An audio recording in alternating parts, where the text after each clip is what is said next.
नमस्कार शेतकरी मित्रांनो, महिलांना महिन्याला 1,500 रुपये मिळणार आहेत. मुख्यमंत्री लाडकी बहीण योजना नेमकी काय आहे याविषयी सविस्तर माहिती आपण या व्हिडिओच्या माध्यमातून घेणार आहोत. शेतकरी मित्रांनो, अर्थसंकल्प मांडताना अर्थमंत्री अजित पवार यांनी मुख्यमंत्री लाडकी बहीण योजना ही लागू करण्याची घोषणा केलेली आहे. 28 जून 2024 रोजी विधिमंडळात राज्याचा अर्थसंकल्प सभागृहात सादर केला. आगामी विधानसभा निवडणुकींच्या पार्श्वभूमीवर हा अर्थसंकल्प बजेट 2024 महत्त्वाचा आहे. या अर्थसंकल्पात लाडकी बहीण योजना, मुलींचं मोफत शिक्षण आणि बेरोजगारांसाठी योजनांची घोषणा केलेली आहे. महिलांचं आर्थिक स्वातंत्र्य, स्वावलंब, सर्वांगीण विकासासाठी या योजनेअंतर्गत 21 ते 60 वयोगटातील पात्र महिलांना शासनातर्फे दरमहा 1,500 रुपये म्हणजेच 1,500 रुपये देण्यात येतील. या योजनेसाठी दरवर्षी 46,000 कोटींचा निधी दिला जाईल. जुलै 2024 पासून अंमलबजावणी सुरू करण्यात येणार आहे. शेतकरी मित्रांनो, मुख्यमंत्री लाडकी बहीण योजनेच्या अंतर्गत पात्रता काय असेल तर शेतकरी मित्रांनो, या योजनेचा लाभ घेण्यासाठी महिलाचं वय हे 21 ते 60च्या दरम्यान असावं. वर्षाला आपल्याला 1.5 लाखापेक्षा उत्पन्न कमी असावं. हे एकत्रित कुटुंबाचं जे आपलं कुटुंब आहे त्या कुटुंबाचं 2.5 लाखापेक्षा उत्पन्न कमी असेल तर त्या महिलेला लाभ घेता येईल आणि हा लाभ एका कुटुंबातील एका महिलेला मिळण्याची शक्यता आहे. कमीत कमी 3.5 कोटी महिलांना फायदा या योजनेचा होणार आहे. मध्य प्रदेशच्या धर्तीवर राज्यात मुख्यमंत्री लाडकी बहीण योजना सुरू करण्यात आलेली आहे.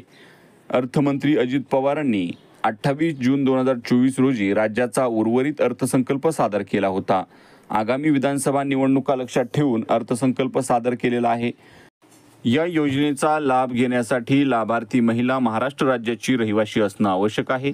राज्यातील विवाहित, घटस्फोटित, परित्यक्त्या आणि निराधार महिला ज्यांचं वय किमान वयाची 21 वर्ष आणि पूर्ण कमाल वय 60 वर्ष पूर्ण होईपर्यंत 21 ते 60 वयातील महिलांना या योजनेचा लाभ मिळणार आहे. सदर योजनेअंतर्गत लाभ घेण्यासाठी अर्ज करणाऱ्या लाभार्थ्या महिलाचं बँक खातं असणं आवश्यक आहे. लाभार्थी कुटुंबाचं वार्षिक उत्पन्न 2.5 लाखापेक्षा जास्त नसावं. या योजनेच्या लाभासाठी कोणती कागदपत्र आवश्यक आहे तर योजनेच्या लाभासाठी ऑनलाईन अर्ज करणं आवश्यक आहे. लाभार्थ्याचं आधार कार्ड आवश्यक आहे. महाराष्ट्र राज्याचे अधिवास प्रमाणपत्र किंवा महाराष्ट्र राज्यातील जन्मदाखला महत्त्वाचा आहे. सक्षम प्राधिकारी यांनी दिलेला कुटुंब प्रमुखाचा उत्पन्नाचा दाखला, बँक खाते पासबुकच्या पहिल्या पानाची छायांकित प्रत, पासपोर्ट आकाराचा फोटो, रेशन कार्ड, सदर योजनेच्या अटी शर्तीचं पालन करण्याबाबतचे हमीपत्र. या योजनेमध्ये अर्ज करण्याची प्रक्रिया कशी आहे? या योजनेचे अर्ज पोर्टल, मोबाईल ॲपद्वारे, सेतू सुविधा केंद्राद्वारे ऑनलाईन भरले जाऊ शकतात. त्यासाठी आपण पात्र महिलेस या योजनेसाठी ऑनलाईन अर्ज करता येईल. ज्या महिलेस ऑनलाईन अर्ज सादर करता येत नसेल त्यांच्यासाठी अर्ज भरण्याची सुविधा अंगणवाडी केंद्रात, बाल विकास प्रकल्प अधिकारी कार्यालय, नागरी, ग्रामीण, आदिवासी ग्रामपंचायत, वार्ड, सेतू सुविधा केंद्र या ठिकाणी उपलब्ध असतील. वरील भरलेला फॉर्म अंगणवाडी केंद्रात, बाल विकास प्रकल्प अधिकारी कार्यालय, नागरी, ग्रामीण, आदिवासी सेतू सुविधा केंद्र मध्ये नियुक्त कर्मचाऱ्यांद्वारे ऑनलाईन प्रविष्ट केला जाईल आणि प्रत्येक यशस्वीरित्या दाखल केलेल्या अर्जासाठी यथायोग्य पोचपावती दिली जाईल. अर्ज भरण्याची संपूर्ण प्रक्रिया विनामूल्य असेल. अर्जदार महिलेने स्वतः त्या ठिकाणी उपस्थित राहायचं आहे जेणेकरून त्यांचा फोटो काढता येईल आणि KYC सुद्धा करता येईल. यासाठी महिलेनं कुटुंबाचं पूर्ण ओळखपत्र म्हणजेच राशन कार्ड जवळ ठेवायचं आहे, स्वतःचं आधार कार्ड जवळ ठेवायचं आहे. या योजनेमध्ये अर्ज प्राप्त करण्यास सुरुवात होणार आहे 1 जुलै 2024 रोजी. अर्ज प्राप्त करण्याचा शेवटचा दिनांक आहे 15 जुलै 2024. तात्पुरती यादी प्रकाशन दिनांक 16 जुलै 2024.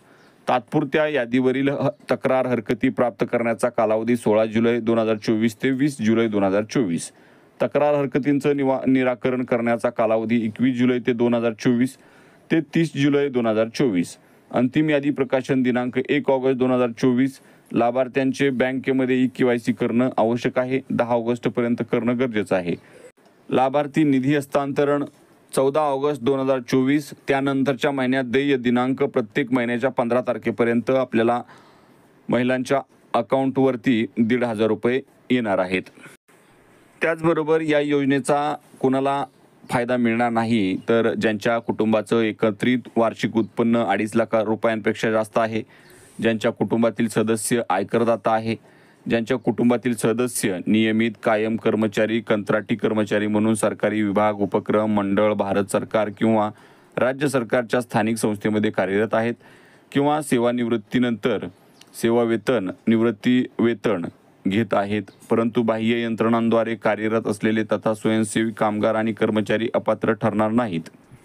सदर लाभार्थी महिलेनं शासनाच्या इतर विभागामार्फत राबवण्यात येणाऱ्या आर्थिक योजनेद्वारे 1500 रुपयेपेक्षा जास्त लाभ घेतला असेल तर ज्यांच्या कुटुंबातील सदस्य विद्यमान किंवा माजी खासदार आमदार आहे, ज्यांच्या कुटुंबातील सदस्य भारत सरकार किंवा राज्य सरकारच्या बोर्ड, कॉर्पोरेशन, बोर्ड, उपक्रमाचे अध्यक्ष, उपाध्यक्ष, संचालक सदस्य आहेत, ज्यांच्या कुटुंबातील सदस्यांची संयुक्तपणे 5 एकरपेक्षा जास्त शेतजमीन आहे, ज्यांच्याकडे 4 चाकी वाहने, ट्रॅक्टर वगळून त्यांच्या कुटुंबातील सदस्याच्या नावावर नोंदणी करत आहेत, अशा लोकांना या योजनेचा लाभ घेता येणार नाही.